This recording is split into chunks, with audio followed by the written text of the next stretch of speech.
Hello students, today we're going to divide our paper into 4 equal sections.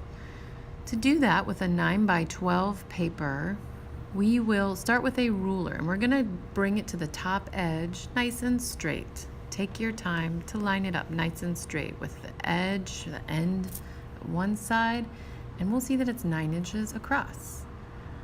I'm going to count 4 and then go 4.5. So that big line in the middle of the 4 and the 5 is right where I'm going to put what's called a tick mark or a hash mark.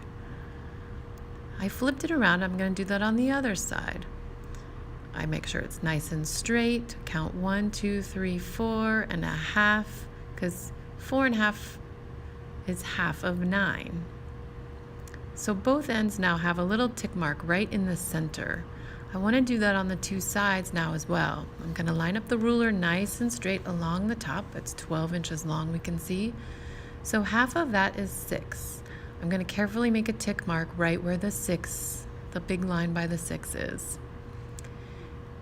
And then I have one more side to go. And since it is 12 inches wide, that means right at that same spot where there's a line by the 6, and everything's lined up, I'm going to put a little tick mark. So now I have 4 tick marks to draw my lines.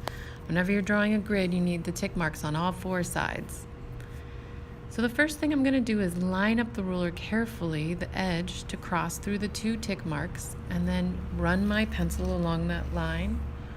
And then I line up the edge of my ruler the other way and slide my pencil lightly down to make a line that goes through those 2 tick marks. This does take practice.